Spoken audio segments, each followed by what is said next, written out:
Ბაკალბატონინოს იმ ტრაგედიასთან დაკავშირებით რო ახსენა, მე მესმის და გამოვხატავ წუხარებას ოჯახის მიმართ, მთელი ქვეყნის მიმართ, მესმის ბებია ეხლა რაც განიცდის დაღუპული ბავშვების გამო და უსამძიმრებ კიდევ ერთხელ. რაც შეეხება იმ კითხვას, რომელიც თქვენ დამისვით, მე მგონი ჯერჯერობით ამ სანქციების და კონკრეტული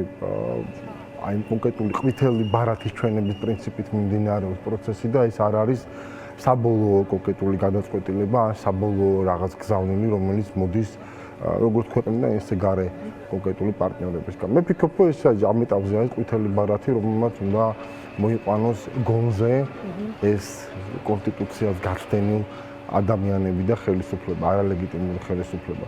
მე რასაც ვუყურებ და ალბათ ყველანი ამას ხედავთ, ჩვეულებრივად იმ სცენარით მიდიან, რომელთაც მიდიოდა უკრაინა იანუკოვიჩი. იმიტომ მანაც 2014 წელს 16 იანვარს მიიღო დრაკონული კანონები, რომელიც ზუსტად იგივეა, რასაც ახლა იღებს ქართული ოცნება ერთპიროვნულად პარლამენტში არალეგიტიმურად და შემდგომ უკვე აძლიერებს აი ამ ხისტ და რეპრესიულ კონკრეტულ მანქანას. მოქალაქეების წინააღმდეგ, აქტივისტების წინააღმდეგ, ამიტომ საბოლოო ჯამში მაინც ალბათ იმარჯვებს ის, ვინც იცის ლოდინი. იმარჯვებს ის, ვინც რეალურად შეუძლია აკონტროლოს პროცესები და არ გადავიდეს აი ამ აგრესიულ ფონზე. ჩვენ ვხედავთ, რომ გვარბევენ ამდენი ხნის განმავლობაში ერთადერთი მიზნით, რომ გადავიდეს ეს კონკრეტულად პროცესები უმართავ სტადიაზე, ხო, აგრესიის და შიშის დონეზე და ხა შეშინებული ადამიანი მიდრეკილია ან გაიქცეს, ან უბრალოდ შეეგუოს რაღაც პროცესებს და ამიტომაც არის ეს კონკრეტულად ხისტი აპარატი გამიზნულად რეპრესიული, რომ დააშინოს მოსახლეობა. იმიტომ იცის, რომ შიში ეს ემოცია, რომელიც არ არის მიმართული წინსვლისკენ. ადამიანი, რომელსაც ეშინია, არ ცვლის თავის ცხოვრებას უკეთესობისკენ. ის ცდილობს შეინარჩუნოს ის, რაც აქვს. ამიტომ ჩვენ უნდა მივხვდეთ აი ამ კონკრეტულ ფსიქოლოგიას, მთელი ამ რეპრესიული მანქანის, რომ განსაზღვროთ შემდგომი ნაბიჯები, რასაც ვაკეთებ და შემდგომი ნაბიჯები არის ის, რასაც ისედაც ვაკეთებ. ეს არის მშვიდობიანი პროტესტი ყოველდღიურად იმისთვის, რომ დავანახოთ ამ არალეგიტიმურ ხელისუფლებას ხალხის სიმტკიცე. მათ შორის საკუთარი ამომრჩევლის, იმიტომ რომ ქართული ოცნების ამომრჩეველი შედის იმ 84%-ში, რომელიც ევროკავშირში გაწევრიანება და ნატოში გაწევრიანებას ამბობს, რომ ეს არის ამ ქვეყნის საქართველოს ერთადერთი კონკრეტული მიზანი და ამოცანა, რომელიც ადლევს მას უსაფრთხოებას და ამ უსაფრთხოების გარანტიას.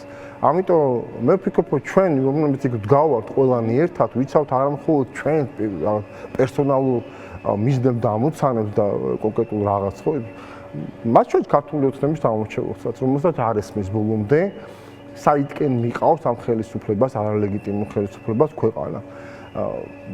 ხელისუფლებას, რომელსაც არ აქვს პასუხისმგებლობის თუნდაც რაღაც დონის განცდა და წარმოდგენა. აი მაგალითად ახლა თქვენ ლატვიელი დეპუტატების ის იყო ხო ნახსენები და ლატვიის მაგალითი გამახსენეთ და 2013 წელს ლატვიაში ჩამოინგრა ერთ-ერთი მარკეტის შენობა, დაიღუპა 50 ადამიანზე მეტი და მთელი მთავრობა გადადგა.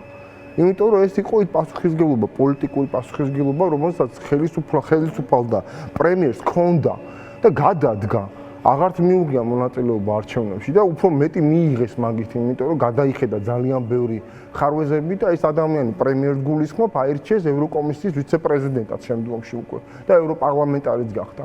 აქ შოუში 33 ადამიანი დაიღუპა და პოლიტიკური პასუხისმგებლობა ერთ ადამიანსაც არ აუღია მთავრობაში. პირიქით მთელი აპარატი მუშაობდა იმაზე, რომ ყოფილიყო განტევების ვაცი ვიღაცა, თავის მართლების პოზიცია და პირიქით იერიშზე გადმოვიდა ხელისუფლება, ოღონდაც არ მომხდარიყო საუბარი იმაზე, რომ უნდა წარმართულიყო გამოძიება ორი მუხლით, ერთი განსაცდელში მიტოვება და მეორე სამსახურეობრივი გულგრილობა. ამაზე ლაპარაკი არავის არ უნდა. ამიტომ მე ცოტათი შოუდან დავიწყე, მაგრამ ეს არის ადამიანთა ჯგუფი, რომელსაც პასუხისმგებლობის განცდა საზოგადოების წინაშე არ აქვს. კი ბატონო, გიორგი, იცით რა მინდა კითხვა, ძალიან მნიშვნელოვანი რაღაც ახსენეთ, როდესაც ხაზი გაუსვით ქართული ოცნების ამომრჩეველს და ვფიქრობ, ზოგადად მათზე საუბარიც არის მნიშვნელოვანი, იმიტომ რომ ესენი არიან ადამიანები, რომლებიც ცხოვრობენ ჩვენს გვერდით ამ ქვეყანაში, ვიღაცა ოჯახის წევრია, ვიღაცის მეზობელია, ნათესავია და როგორც არ უნდა განვითარდეს პროცესები, ეს ადამიანებს არსად არ გაქრებიან და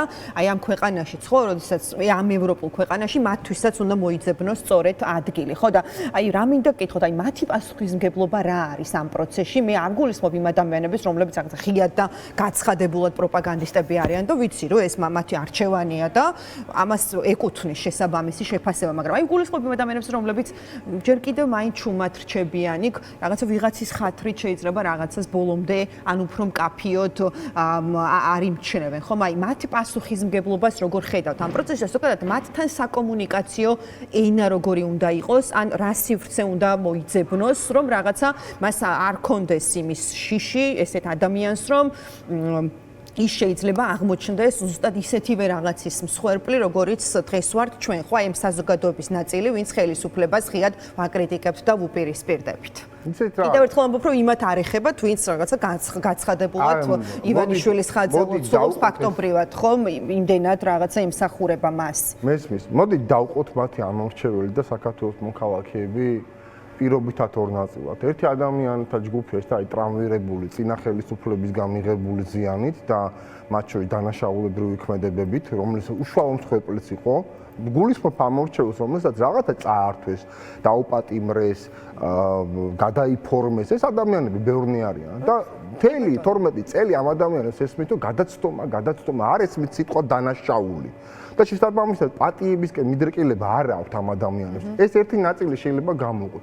მეორე ნაწილი არის იმ პროპაგანდის მსხვერპლი, რომელსაც 12 წელია ესმის, რომ შვიდობა და დილემას თავაზობენ. ყავს, თუ ჩვენ არ ვიქნებით, იქნება ომი.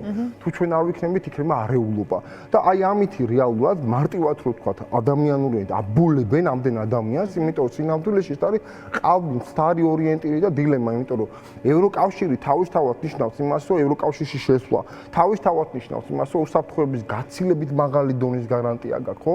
ევროპას არ ომია დაახლოებით 70 წელია. რომელ ომზე ლაპარაკობ?